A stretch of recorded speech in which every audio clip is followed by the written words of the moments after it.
आज हम देखने वाले हैं सर्ड्स एंड इंडाइसेस यानी घातांक और करणी।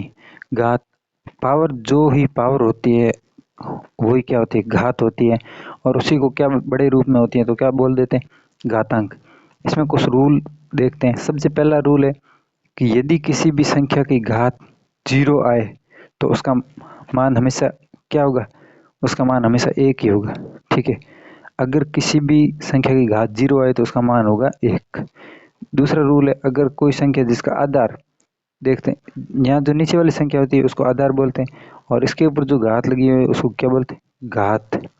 अगर दो संख्याओं का आधार समान है और घातें अलग अलग है तो घातें क्या हो जाएगी, जुड़ जाएगी। जैसे a की घात m है गुणा a की घात n है, तो इसको कैसे लिख सकते हैं, a की घात m गुण प्लस n।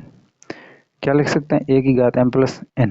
नेक्स्ट देखते हैं a की घात m कोष्टक n, यानी a की घात m के ऊपर भी कोई घात है तो वो इसके क्या आ जाएगी, गुणा में आ जाएगी। जैसे a की घात m गुणा n। अब नेक्स्ट देखते हैं अगली घात कौन सी है। अगली घात है, अगर कोई संख्या अंश में a की घात m है बटे हर में भी a की घात n है, यानी दोनों का आधार क्या है, समान है और घातें अलग अलग है, तो नीचे वाली घात प्लस में ऊपर जाती है किस में हो जाएगी, माइनस में। अगर नीचे माइनस में थी तो ऊपर जाते ही किस में हो जाती है, प्लस में। a की घात m माइनस n ऐसे लिख सकते हैं। अगर कोई दो संख्या है जिसकी आधार अलग अलग है और घातें समान है तो कैसे लिख सकते हैं, जैसे a की घात m बट्टे b की घात m, तो इस प्रकार लिख सकते हैं a बट्टे b की घात m। जैसे √2 बटे √3 है तो इसको पूर्ण रूप से दोनों को ऊपर अंडर रूट लगा के बट्टे के अंदर लिख लेंगे। नेक्स्ट है, अगर अंडरूट ए लिखा हुआ है, इसका मतलब क्या होता है, अंडरूट का मतलब होता है हमेशा उस संख्या की घात कितनी होगी, 1/2, यानी a की घात 1/2। अगर अंडरूट के आगे 3 लिखा हुआ, अगर कुछ भी नहीं लिखा हुआ होगा तो हम उसकी घात को हमेशा 1/2 ही मानेंगे। अगर उसके आगे 3 लिखा हुआ तो a की घात 1/3, यानी इसका क्या है, घन है, घनमूल। अगर अब आगे देखते हैं अगला कौन सा है, अगर अंडरूट के अंदर कोई संख्या है और उसके आगे n लिखा हुआ, इसका मतलब क्या होगा, इसकी घात घात 1/n, यानी बट्टे के रूप में होगी। अंडरूट के अंदर कोई भी संख्या होगी उसकी घात हमेशा बट्टे के रूप में आएगी। इसके आगे n लिखा हुआ तो a की घात 1/n। अगर 3 लिखा हुआ होता तो a की घात 1/3। 4 लिखा हुआ होता a की घात 1/4।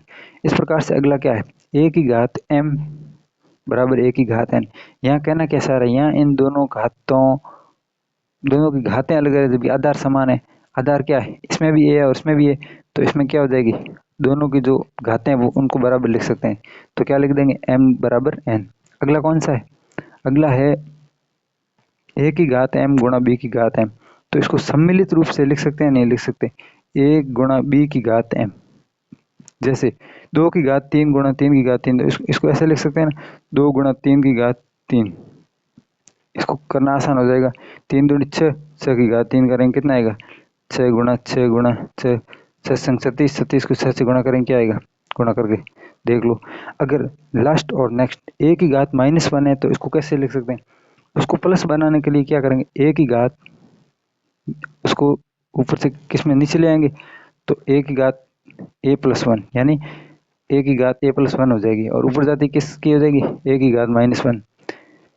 अगर a की घात -n है तो इसको प्लस बनाने के लिए ये नीचे आ जाएगी, तो किस में हो जाएगी, प्लस में। अगर ये प्लस में होती, नीचे लाना चाहते तो माइनस में हो जाती, लेकिन ये ऑलरेडी माइनस में, इसको प्लस बनाने के लिए क्या करें, नीचे लाएंगे, तो a 1/a की घात n। तो दोस्तों ये था आज का टॉपिक, घातांक और करनी। कल कोई और टॉपिक देखेंगे, तब तक